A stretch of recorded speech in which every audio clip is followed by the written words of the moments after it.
I guess tell me both how you guys got involved in this in the first place. Take it away, Graham. All right.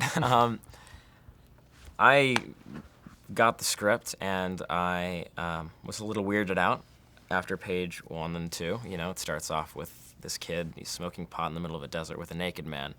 And, you know. That's not the script I got.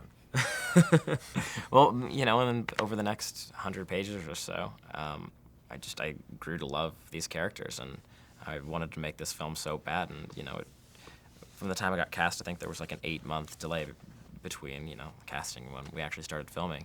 And I just think all that time I got to spend with the script really helped me out.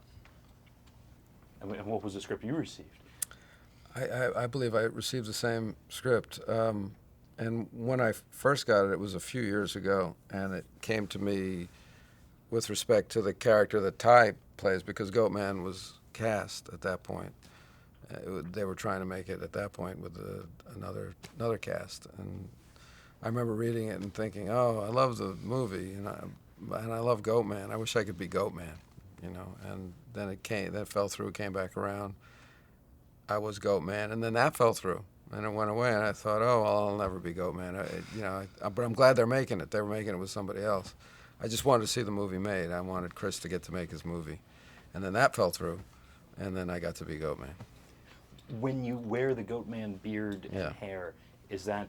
I own that stuff, you know, because when they make a beard and a wig for you, it's, you know, your head is a specific shape and size in your face, so nobody else can wear that. I own it. You can put it on and just go out to the desert. I haven't yet, but I think I might. Does it help you as soon as it's on? Just be the character. Yeah. It more than helps. It kind of defines it for me. Sometimes you can work outside in. It sounds superficial, but it's actually not. You know, you start to feel the way you look instead of look the way you feel.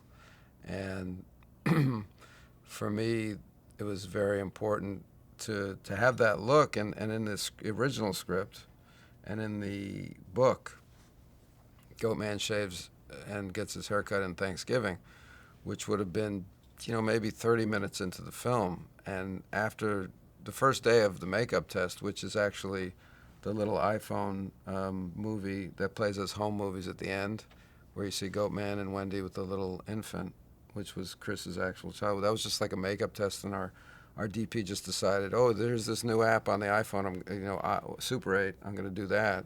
And it ends up being on the credits. So anyway, I came out unrecognizable to the director. He looked right past me as Goatman, and then we started talking, and I said, it's just so good, you know, it can't go after half an hour. And then we argued back and forth, and we both finally agreed that don't shave until Christmas. You know, let most of the movie play as this is Goatman. This other guy is also Goatman, but you really have to establish the character of the hair and the beard. It is a character.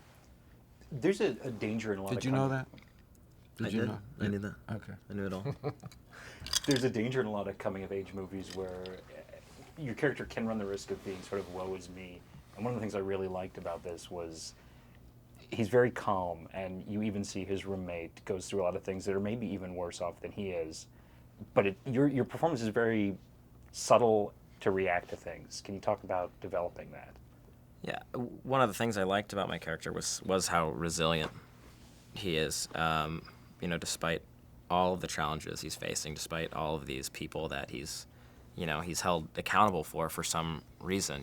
He's sort of a parent in a way to his parents, and I think that made this film unique in a way. Because he wasn't complaining.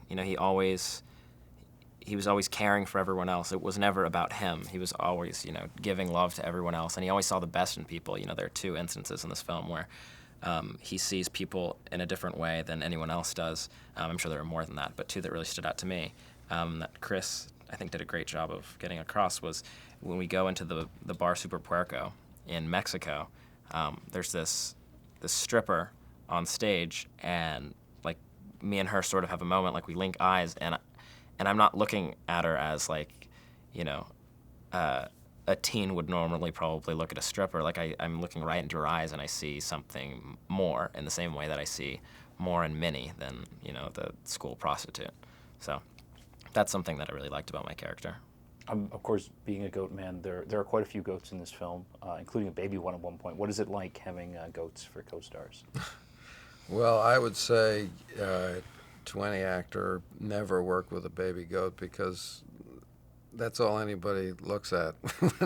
It's like they say, don't work with babies. Don't work with baby goats. We were watching the movie at the screening last night, and I come on at the very end with this baby goat, and the entire audience just melted. You could just feel it, like, oh, baby goat. So We all did too. yeah, and I melted looking at that baby goat again. That was a cute thing. Yeah. Nothing.